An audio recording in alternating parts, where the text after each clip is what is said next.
Welcome back to Detour to Neverland. Does IP belong in EPCOT? Is In the Big Blue World a formidable song for an attraction? All that and more in today's episode. Let's get started.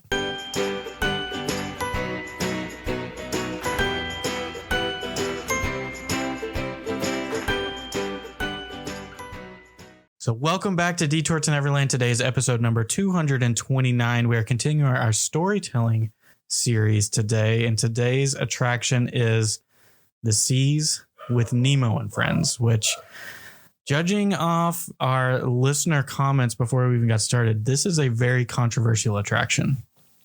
And to me, I never really expected that, honestly. When we first mentioned this ride, I knew there was some history simply because I knew Nemo hadn't been there forever. But I didn't expect it to be polarizing. And I don't know why, because really everything in EPCOT is kind of polarizing. You have the EPCOT purists out there, I guess you could say. And then you have people like us who appreciate it a lot more now than we did previously. So it's always an interesting mix to see kind of how people feel about everything. So, of course, if you're new to this series, the goal of these storytelling series are to take particular attractions and take a deeper look at them and their history and specifically their storytelling aspects to enhance your next ride on them. So maybe you catch something new next time. Maybe you get a different emotion or a deeper connection to it. We're up for a challenge with this one, I think, but it'll be interesting. Before we really get into the meat of this episode, do you have anything you need to say to me, Catherine? I don't think so. Do I? What day does this episode come out? Happy birthday, Brendan. Thank you. It is Brendan's birthday. It is his golden birthday. So be sure to leave him a happy birthday in the comments. You have to explain what a golden birthday is. You can't just leave it at that. I didn't know what it was before this. It is when you turn the age of your birth date. So Brendan is 28 on the 28th. So it's a golden birthday. Very exciting. This is also our last episode before Halloween. So happy Halloween to everyone out there as well. I don't know about you guys, but we are putting up our tree at 12:01 on November 1st. I'm ready for Christmas. 2020 has been too bad to delay Christmas at all. Thanksgiving will have its time to shine for that week. But as for us in this house, we will be in Christmas mode. Touche. I was going to say Thanksgiving doesn't even need a whole week. I'm happy to have the week off from school, but Thanksgiving just really needs a day. So let's talk about The Seas with Nemo and Friends. We can talk about Christmas all day long. So to lay the foundation, we always like to talk about the foundational facts about this. So The Seas opened on November 27th, 2006, but it wasn't officially dedicated, and they waited to do it as an entire pavilion in January of 2007. And of course, it's located in Future World of EPCOT. It is 4 minutes long as an attraction, which is fairly long for an attraction compared to a lot of these others. And it feels long, it moves very slow. And I don't know if that has something to do with it, but I think too, because you are there at the end going through the actual tanks of the aquarium, that is a lot of ground to cover. So I can appreciate that it's long, and I think everyone can appreciate that it's inside. So I think the polarization of this attraction really has a lot to do with its history. Mm-hmm. Also a little bit with its current day state and like what it represents and what it means. And we'll talk a little bit about that as we go on. But I think we need to cover the history for a little bit. I'll be honest. I don't think my family visited the seas, the living seas, very often at all growing up. So in 2007, you guys have already been able to do the math if you wanted to. I turned 28. In 2007, I would have been 15. So, I'd been to Disney a little bit, but the only thing I can remember from the living seas is what do they call them? The hydraulic elevator. The hydrolator. Hydrolators. And they had the wall with it was like a simulation of an elevator where you actually weren't moving. They were forcing the wall outside of you to go up. Very Haunted Mansion-esque. It is. Which is interesting because I would have never related the two, but it's the same kind of feeling where they want you to feel as if you're going underwater, just like they want you to feel like the room is stretching. So that's a fun piece of Imagineering that they were trying to tell that story. They wanted to put you into that space. And I do think with the current version, you're missing some of that. I don't think that you get kind of that, dramatic entrance into the seas. We try to avoid to get into this. Was it better before? Was it, is it worse or is it better? Because obviously our goal is to make your next ride on the attraction better and get a deeper appreciation for it. It's difficult to avoid those conversations a lot of time about what was better. Should they have changed it?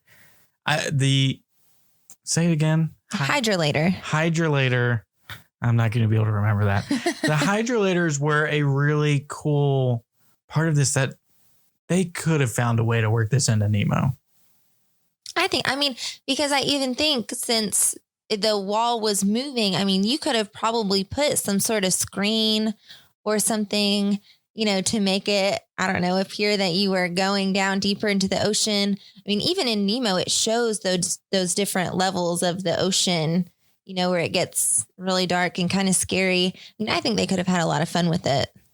So it's almost impossible to talk about the history of the living seas and now the history of the seas with Nemo and Friends without talking about like the entire pavilion as a whole, because a lot of times it was all in sync together when it originally opened. And so the living seas as a pavilion was supposed to be an opening day pavilion for Epcot Center in 1982. And they had these really, really elaborate plans, some really cool dark rides planned for it.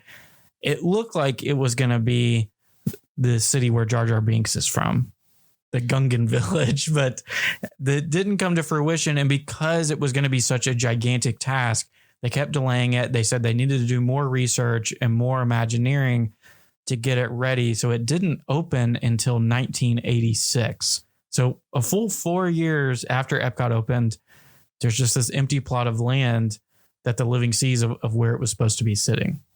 Yeah, the original concept art is fascinating. It was very futuristic, which, fits into Future World, fits into Epcot. So it would have been interesting to see how that would have played out.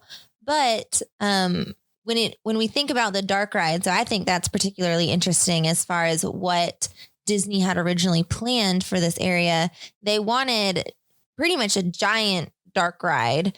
It would have been, almost half the size of what's already there at the seas. So it would have been just massive. And it was going to be hosted by Poseidon.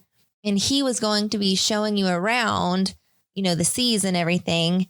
And that seems so interesting because for Disney, other than Hercules, obviously, they don't really tie into Greek mythology or anything like that. So I kind of wonder where that originated or like how that idea got thrown out there and then why it stuck so well. Because if they would have had the money, they would have done it. Doesn't Universal in the Lost Continent area have a Poseidon type thing as well? They do. So that would have been a conflict of interest. Would Disney have come first? Yeah, this definitely would have been before Islands of Adventure. Yeah. So maybe that just means that they had something good. I think they were down the right track. I think it was maybe just one of those things that the idea was ahead of its time. Mm-hmm. So when they finally got it all together and they decided that they were going to build the seas, the living seas, finally, they found their sponsor, which sponsors, when we talk about a lot of these historical attractions and pavilions and a lot of this stuff, especially in Epcot, sponsors were a way that Disney funded a lot of things so they didn't have to fund it themselves. So for this particular one, they worked with United Technologies and it was massive. It wasn't to the scale of the original drawings. However, it was the largest saltwater tank in the world once it opened. It's now been surpassed by the Georgia Aquarium, which opened in 2005. We've never been to that aquarium, but it seems really cool. Are you sure? I know we've been to the Chattanooga Aquarium. We have had this conversation so many times. We have never been to the Georgia Aquarium. Maybe you did it in an alternate reality, but not with me. Huh. Okay. We've been in that area though, because that's the same area where the Coca-Cola world is, correct? So I've seen it. Correct. Okay. So there's a lot of time in between there, and we're not going to spend too much time on it because there's so many countless YouTube videos and articles that you can read about what ultimately led to the demise of the Seas Pavilion. But essentially what you have to know is United Technologies pulled out. They lost their funding, and it just kind of slowly dwindled away. Nemo released in 2003. They saw an opportunity and they took it. And in that sense, you can't blame Disney for kind of making that decision because, I mean, it is a business move. If you have something that's working, you have to kind of follow the money. You have to follow what people like or the trends, whatever it might be. And obviously, without having that sponsorship, I mean, we've seen it so many times where these pavilions or these lands just cannot function without that money. And especially if you think about something like the world's largest saltwater aquarium, I mean, I'm sure there is so much that we can't even fathom that goes into that as far as just like maintenance and cleaning and vets and all the other amazing things that they do to make sure that those animals have the quality of life that they deserve. I can imagine that that's very pricey. Oh, absolutely. I mean, and Disney was very serious from the very beginning that they were going to provide the highest quality care that they could for these sea creatures. So while the pavilion was being built, I thought it was really interesting. They actually had a lot of these live animals in a area down in the Keys, in the Florida Keys, where they were training them, ones that could be trained, things like dolphins. And the rest of them, I don't know what they were doing, just hanging out, getting familiar with each other. Like, hey, these are going to be your buddies for the rest of your life. Roommates. Yeah, I mean, it's like an area where you're getting familiar with everybody, a happy hour. But that's funny. So, I mean, obviously they were very serious about it, and it leads to the discussion of, I didn't realize this timeline. This is the first intellectual property attraction to go into Epcot. I don't know why I thought the Three Caballeros was first, but it came the same year, but in April. So April of 2007 is when it opened. You did have the Lion King Fable story in the Land Pavilion, which is now RIP. Sad to see that. When's the last time you actually went to see it? They don't play it anymore, do they? No, but I'm saying. Oh. How many years has it been since you went to see the Lion King Fable? I don't know, but it's one of those things that I wish I appreciated it while it was there, because I would love to go back and just watch it, because I mean, it was pretty funny with Timon and Pumbaa, but I think this just opens up that Pandora's box of, did they do the right thing? I think ultimately the question that I think you have to answer before you can answer that is, what is the goal of these pavilions? And what is the goal of this attraction? Because we're trying to stay on this attraction. Again, it's very difficult with this one because the attraction and the pavilion are almost synonymous, especially when you think about the Living Seas back in the day. Everything worked together. Mm-hmm. And so what was specifically changed over to the Nemo ride were the sea cabs. So it's an omni mover. It put you went down the hydrolators. You got into an omni mover, and it basically gave you a tour of the Seas Pavilion. So you saw different animals. Was there narration as well? I can't remember if there was narration. I don't know if there was narration, honestly. But essentially they used pretty much the exact same track. I think they added like 280 feet of track for the Nemo attraction when they got it up and running. And at the very end of Nemo, that's where you can see basically what the sea cabs were when you're looking into the tank and what all was there. So the question is, what is the purpose of the Seas Pavilion? Is it entertainment? Is it edutainment? Is it just education? It's probably somewhere in the middle, but I think that's one of the first things that you have to figure out is what are we trying to accomplish here? Well, when I think about that, I think, for something like the Seas Pavilion, education is kind of what stands out to me at first, especially with like the original concept with, having a base and kind of focusing everything around that. And it was very much just the seas focused. I think as they pivoted to include the Nemo and Friends, I think that's where it takes a turn into edutainment. That's a hard one for me to say. And I think it's because, they are trying to really like authentically engage these kids and make them interested. I mean, because honestly, when you were a kid, and this is probably why we don't have the deep appreciation for it that so many people do, but it's because this is probably somewhere that we skipped very frequently. Because, as a kid, a big aquarium is maybe not the most exciting thing at Disney. It's just not. And I think when they started to catch on to how popular Nemo was, it's a good hook. Everything needs a hook. You need that interest. I think the sign and including the characters out front, the birds, I think that lures you in, and then you kind of get hooked. You get to do the actual ride, which is what we're focused on. But then it does pull you into other things where, you can really get a good education from the people who are working inside the pavilion itself. I mean, we've learned so much, even just recently from talking to the cast members about the animals. So I think, maybe they're just using it as a hook. And at the core, it's still supposed to be focused on education. But I think that's the purpose. I mean, I think the purpose is that they have to draw you in. I would agree. I mean, I think it's a hook. I think if you look at how time has passed, I think Nemo was a temporary fix to a larger issue that they had. The larger issue being people weren't going? Yeah, I just think that the seas do not get the foot traffic that it deserves. And when Nemo first opened up, I remember in 2007, I mean, it was a big deal for everybody to go see that attraction.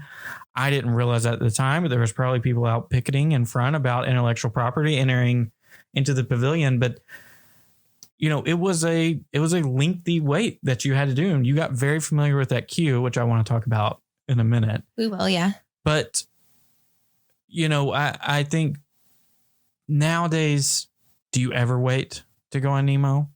Almost never. It's almost always a walk-on, which is the purpose of an Omnimover. This now that leads into a different discussion about Fast Pass and Omnimovers. They're just simply not supposed to be together. Yeah. But an Omnimover attraction that gets you into the door. It's an alternate entrance instead of going in through the gift shop. So if there's no wait, we will normally choose to go through Nemo rather than just entering in through the gift shop. But I think a lot of people say it's a 15-minute wait. Well, that's not worth it. And then they skip the pavilion entirely. And they miss seeing Lou the manatee, which should be the icon of EPCOT, honestly. He's the coolest manatee on planet Earth. And a lot of people miss so much more of what's there, I think, because they are shielded by Nemo and Turtle Talk with Crush, which there's something off about them. I could see. I mean, I agree with what you're saying. I think there's a give and take there. I mean, with anything. So, I mean, are you saying that it wasn't a good move? I'm saying that it maybe was a good move for the time. Mm-hmm. I don't think it's the permanent answer for what needs to be done there, because people love aquariums. You see that in the Chattanooga Aquarium. You see that in the Georgia Aquarium that gets, millions, at least thousands of visitors each year. People really like that. And the Seas Pavilion has so much to offer. And I think sometimes it's a turnoff to have to endure in the big blue world before you get to see the characters. Is that controversial? I mean, you particularly dislike that song, but to that, what it makes me think of is, they are supposed to update these pavilions again. And we're going to see more additions and new concepts, with things like Moana and everything like that. I mean, do you think that's going to impact the Nemo? Like, do you think that's where they're trying to fix some of these things? Potentially. I just think it made it palatable for children to go through for the short term. I don't think Nemo is as big of a deal as Disney or Pixar thought it would be forever. Don't get me wrong. I think people still love Nemo. It was a groundbreaking movie, but you don't see many Nemo plushies flying off the shelves, I don't think, anymore. I think you see more Toy Story and more Monsters, Inc. So I think it's further down the list of really solid Pixar movies. So I don't know. I'm really torn on it because it made it more palatable for kids. It got people in the door because just like you and I, we had zero interest in sea cabs. Yeah. It was pretty boring to people under 10 years old, which is what we would have been when we were going at this point. Nemo was cool in the short term, but again, it seems like it's fizzled out. Well, so let's talk about the story now and kind of how that evolves, because I do think that plays a role into how you can view this, with, maybe intellectual property aside, some of these other flaws that we found, let's just focus on the story now. So as far as, setting it up is something that we always look at. The progression, the actual story that is being told, and then just kind of the overall thoughts. So I'll go ahead and start. I think this is one of the most underrated cues on all of Walt Disney World property. I was surprised to see that in your notes. I think that this cue is fantastic. It's quiet, it's calm, but it is preparing you for what you're about to experience pretty well. We'll talk about the experience itself in a second, but just from a standpoint, you walk in, first you're on a beach scene, and noteworthy, it is always approximately 55 degrees in this queue. It is freezing in there. It is frigid. You love to see that. You walk through the beach scene, and then as you enter to the next room, you transition now you're underwater. You know that because you see the boat above you. You see the lights are playing with, and the music are playing with waves, and it's kind of setting that immersion factor that's pretty good.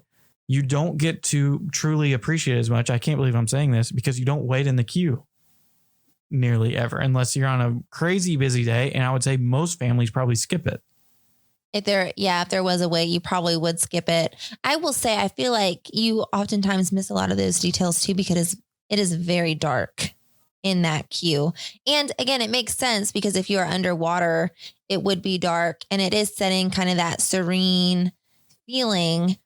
To me, this one, and there are so many comparisons that you can make between The Seas with Nemo and Friends and The Little Mermaid in Magic Kingdom. Well, they use the same ride vehicles. But besides just that, I feel like even the queue itself is pretty similar, because it's kind of taking you through a lot of those same scenes, because in both places you are going underwater. And in both, you're just getting a retelling of the movie. And that's kind of my next point. I think they missed something there. They should have done more than just retell the story of Finding Nemo, because almost everybody's familiar with it. Well, and to that, I will say, I don't even know if they're actually retelling the story itself, because I feel like when I go through it, they are obviously looking for Nemo, but I don't even feel like they're still going through the same motions. Like, you see a lot of the same scenes, like you have the jellyfish, you have Mr. Ray in the school and everything. But at the same time, I almost just kind of feel like you're wandering around and you're just listening to them going, Nemo, Nemo, Nemo. And I just, the story is definitely lacking in that aspect. I think it is just a retelling. I mean, because it starts with Mr. Ray's school. I don't know. I think you might be missing some things. Maybe you're falling asleep during the middle of it because it's so cold and you're refreshed and you're dozing off a little bit. But I think it's pretty much follows a lot of the major scenes of the movie, including what's the current called? That crush. Oh, the EOC. Yeah, you go through the EOC and then you encounter Bruce and his two friends that I can't remember their names. That's one of my biggest points. We don't normally try to talk too much about technology here because I think technology is a tool to help storytelling, but it's not always necessary. Mm-hmm. Splash Mountain doesn't have great technology, but it tells a pretty good story. Now, the story itself is not great. The source material is not great, but the process of how the story is being told is pretty cool. For here, I think, why is Bruce on a screen? Why would you not make him into an animatronic is kind of beyond me. Bruce and Crush are probably the two most beloved characters in all of this. I mean, Crush has his own attraction. In Paris, he has his own roller coaster. People love Crush. He's on a screen. And you get Bruce on a scene and the other guy with the hook in his nose is not an animatronic. He's just a stationary, I guess he juts out at you a little bit. But yeah, I don't know. To me, that's where you miss some opportunities. Like, if you want to compare it to The Little Mermaid, Ursula makes that ride 10 times better. Just waiting to see her is worth a lot of the buildup of what you're doing from a story standpoint on that attraction. For this one, what are you really waiting for? The EOC is really underwhelming for what it does. And the other thing that I could think that would be really cool would be to see Bruce chasing Nemo in real life. I mean, to me, it just seems like a missed opportunity. Can you think of anything else that would enhance it? I mean, definitely some better animatronics, I think, would make a world of difference. You know, to me, this is one of those rides where they're definitely forcing your perspective. You know, they only want you to see certain things. And that's very apparent in the way that the Claymobiles, that's what they're called, the way that they move. And, you know, I think there are definitely areas where if you wanted it to be more immersive, if you wanted to feel like you were underwater, you know, there would be more, you know, like 360 type degree views of things instead of you're just looking at one wall or you're going through a series of projections. You know, I think that's maybe my biggest complaint with the way that they did this. And again, you know, stories and technology don't necessarily have to go hand in hand, but I think they can enhance what you're seeing. You know, that can add to the immersion because for me, okay, maybe the queue is really cool and maybe the queue is setting you up to go underwater, which is what they want you to experience, but then everything falls flat. You know, everything else, you don't get that same kind of feeling. You know, the buildup or maybe the anticipation as you go through the queue doesn't necessarily match what you're getting. So like for me, I don't like the EOC scene at all because it gives me a headache with all the bubbles and it's very stroby, you know. Well, it's not fluid at all. Yeah. It's very jumpy. You can tell. I mean, the technology it's just past what they were able to do with that in 2007. So, but the very end of this attraction, I think it's probably the most polarizing of all things about this attraction. So they leave the windows from the sea cabs and you get to see into the tanks. We saw dolphins just last time we rode it. Really cool experience. Mm-hmm. But they put the projections on the screen. How do you feel about the projections of the characters? I can appreciate that from a storytelling aspect. They are trying to keep like the fluidity of, okay, here's Nemo. We found him. Hooray. Like we're celebrating, like, because that's what it is. Like, this is the grand finale. You know, you've reached the end. They're singing the song. And I understand kind of why they did it that way. I do think it almost cheapens the ride more so because it's more projections, and then you are taking away from what's behind it. And you can see some amazing animals. So like you mentioned dolphins, you can see sharks, stingrays, sea turtles. Yes. I mean, there are so many like real animals. So I feel like if Disney was trying to take that edutainment part of it and kind of mix, okay, Nemo might be the hook, but hey, look, like these are the real animals that you can learn about.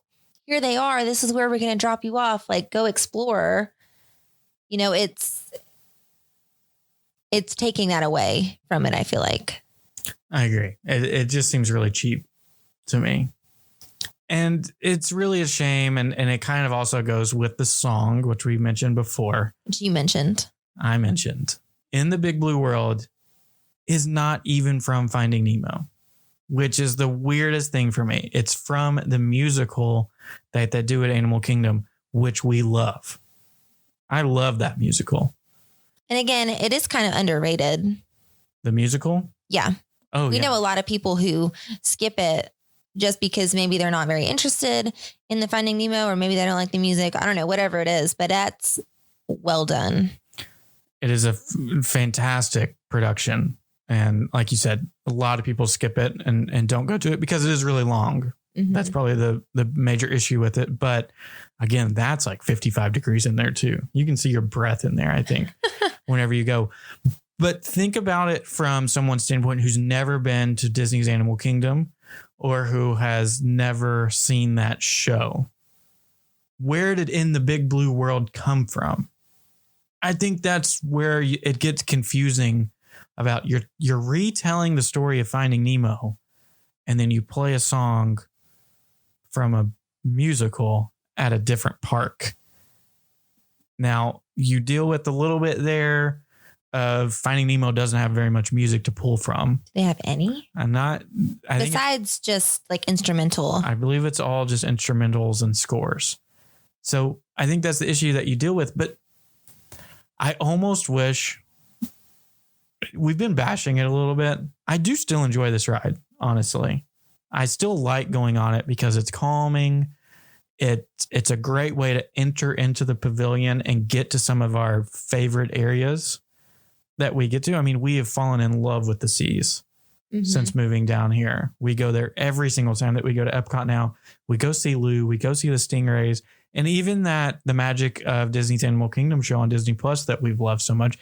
They deal with a lot of the animals at the seas as well, because it's the same veterinary team that cares for those animals. So we've been a little harsh on it probably, but there was so much potential there, I think. And I almost wish there was a way that it almost could have been a half and half, that you still got the sea cab experience to see into these tanks and to see these animals.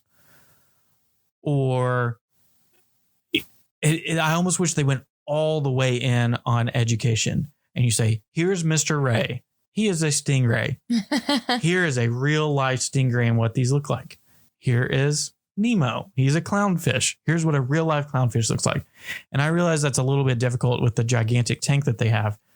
But almost, what if it was a game where you're trying to spot the animals and say, there's Crush, and I'm matching him to this giant green sea turtle. I don't know. I'm just spitballing here. But to me, it kind of loses what the purpose of how I view the seas. Yeah, I would agree with that. And then, just from the story aspect, I mean, it's just lacking in most of the stories and the rides that we really enjoy now. It's usually because it is something that's new. It's a continuation of the story. They're, on a new adventure. They're, they're bringing in new things or new situations. And, this one falls flat of that, unfortunately. So, from, the Seas Pavilion, we have that opinion, but then also just from the storytelling and the immersion factor, it's something to consider when you go look at this. You can look for those little things, like you mentioned, Brendan, for how you can really feel like, okay, we are entering in the sea, we are going underwater. But it's also so easy to miss. It's not as in your face as, maybe if they were really trying to go for it all the way, which they kind of were. I mean, they completely did the whole pavilion with Nemo. So I feel like if you're going to go all in, you have to go all in. And they didn't. Mm-mm. So let's get to our listener scores, then we'll give our scores as well. If you want to participate and hear your score read on the show, you can join our Facebook community, Detour to Neverland podcast community. It's down in the show notes below. Link over there. Join. We ask every week for everyone to submit their scores. We've been lacking a little bit. We've been asking like same day that we're recording. So we'll do better at that. Also, if you're on YouTube, put your score down below as well. I'll put a link to our scorecard that you can fill out, the PDF that we use. So let's get some of our listener scores and then we'll give ours. Yes. So the first one came from our friend Erica, and she said we were expecting something more like the Nemo submarines in Disneyland, and we didn't even talk about those. Honestly, that's when we went to Disneyland, we didn't have the opportunity to do it. But from what we understand, there are some similarities. But that's what she was expecting. It was our first ride of the day in EPCOT, and all of their kids ages 0 to 7, so 7 kids total, really liked it. So again, maybe that's what Disney was going for. And she gave it a 6 out of 10, ranking it highly in immersion and rewritability. Mm-hmm. Next one is from our friend Sarah. Sarah gave it a 5.25. It's definitely not a bad ride by any means. Just when I rate it, it ends up kind of low, especially when you think about some of the other great rides at Disney. And I think that's a challenge that we face every week of, you got to stick to the scorecard. You can like the attraction, but just based on the scorecard, it sometimes doesn't end up and match your opinion exactly.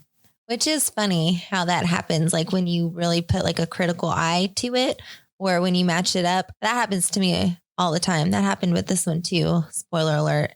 But then Ryan said it's much more memorable than the Living Seas ride was. Which I think is a really interesting discussion. Like we said, we try not to do the this or that game too much, but I know Ryan loves Epcot. Mm-hmm. And for him to say that, I think is pretty powerful. It is. Yeah. So our friend Sean said, I truly miss the Living Seas. The screens and projections just seem out of place.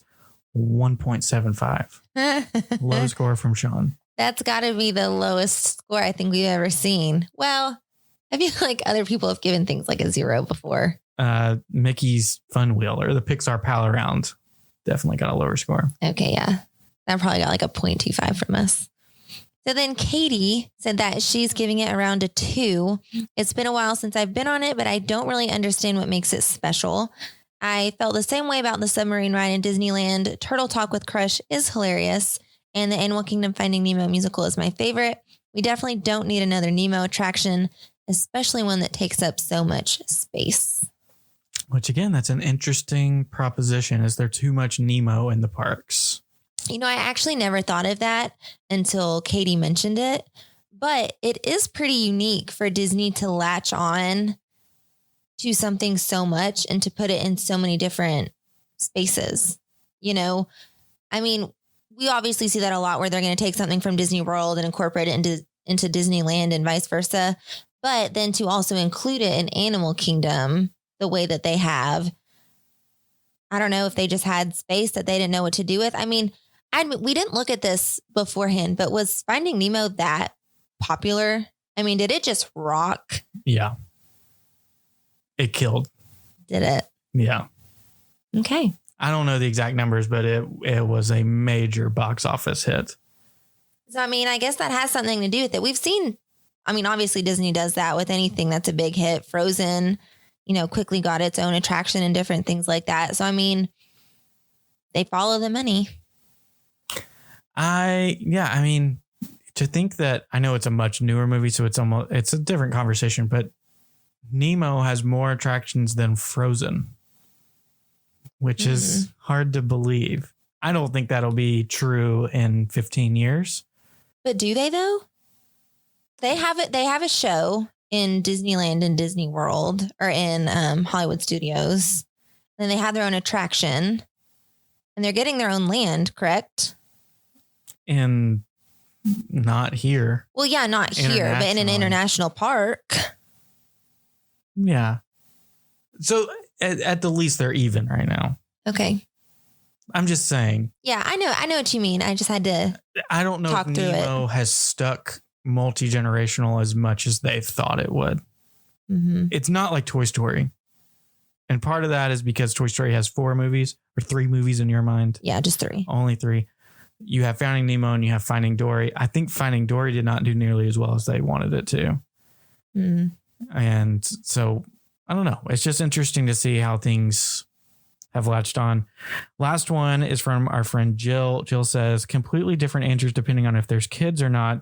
If it's an adult trip, it gets maybe a 2, but if it's a family trip, it gets a 5+. My kids love these movies, so I feel very different about writing it while watching my kids love it so much.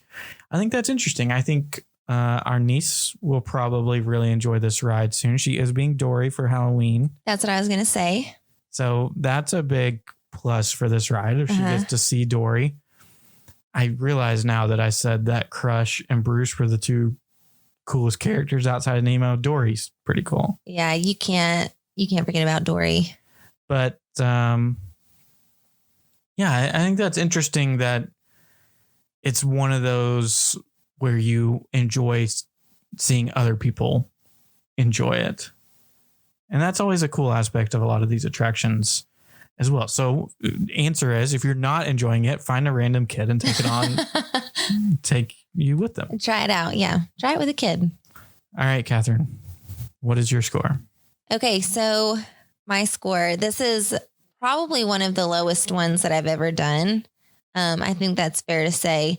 I gave this one a 3.75 and mine is actually lower than Brendan's, which never really happens. I feel like I'm like the Simon out of the 2 of us.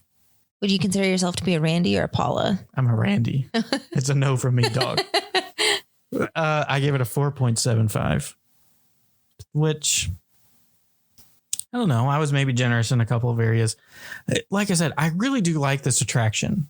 I enjoy my time when I'm on it, but strictly through a storytelling lens, it's missing something or missing a lot of things, honestly. And that's honestly where I docked it a lot. You know, of course, I docked it for like Fast Pass worthy and things like that. I think there are so many better things. Even if you Fast Pass Living with the Land, I would put that above this. Wow. You've come a long way on Living with the Land. It's entertaining. I have come a long way. But I mean, I just think from like the immersion factor, I honestly rated it really low there, where you rated it higher than I did because of that initial queue. I don't know. I think that's what it was a lot for me. I think the rubric, like a few people said, it definitely causes me to be a little more critical. So here's our question to you at home. What are your favorite storytelling aspects of the Seas with Nemo and Friends? Are there things that we missed that would enhance our next ride or enhance the rest of the community's ride on this? If you're on YouTube, drop it in the comments below. If not, send it to us and we will share it on social media. Because that's the biggest thing. We want to find those little details or things that we're misinterpreting that will help us enjoy it more, which is an interesting thing to say because I'm never mad when I get off this ride. I mean, I'm not mad when I get off any Disney ride, but I'm not dissatisfied as much as maybe our conversation leads us to believe today. That's true. I mean, I think that's fair. And I think there are little things about this ride that are very cool. Like, for example, I don't know if we mentioned this, but one of the highlights to me of this ride is the animatronic with the fish with the light on his head. I always call him like a dangler fish, but I don't know if that's true. Yeah, I don't know it, but it's really cool because if you kind of watch the way that it works, you know, it's on an arm. So the way that he can kind of swim and follow Marlin, yeah, that's his name. I almost said Merlin. is pretty cool. And, you know, I think just ending the way that you do in the Seas Pavilion, I think that's what makes it for us. Fun fact about Marlin is, if anybody's been to Disney's California Adventure and you get to go into the Beast Library and do the character matching game, it said I was Marlin, which, what a shot to the gut. That's a good one. No, he's lovable. It means I'm like nervous and anxious and overprotective. Who did you kind get? of like a stage You're a stage 5 clinger. Oh, is that true? Uh-huh. I don't remember. What was I? Mine was pretty unimpressive too. I feel like it was someone that you don't particularly like. It must have been. I think that's why I pushed it out of my mind. Well, hopefully if it opens up again, we'll go retest it. Maybe our personalities have changed over time and we'll be able to get better characters. Maybe. In an ideal world, who is your character? Way to put me on the spot. Elsa? Oh my, you always say Elsa. I want to be Elsa when I grow up. I'll be a queen. I want to be Winnie the Pooh. You're halfway there. Are you saying I'm fat? Seems like you said, what does that mean, Catherine? Please explain yourself on how I'm halfway to Winnie the Pooh. I don't know. All right. That's going to do it for this episode. We are quickly getting off the rails. So hope you enjoyed our chat today. Like we said, if you have more thoughts on the seas with Nemo and Friends, let us know. We'd love to hear them. We'll be back next Monday to have another One Little Spark episode. If you're not already, we'd really love if you come join us on YouTube. It just adds an extra element to the show where we can show up graphics and things that we're talking about. You also get to see our funny facial expressions at each other. Catherine just lost it because she called me fat on air. And so I did not. If you don't want to miss that, make sure you subscribe to our YouTube. If not, we love coming through your headphones as well. So thank you so much for listening, and we will talk to you next Monday.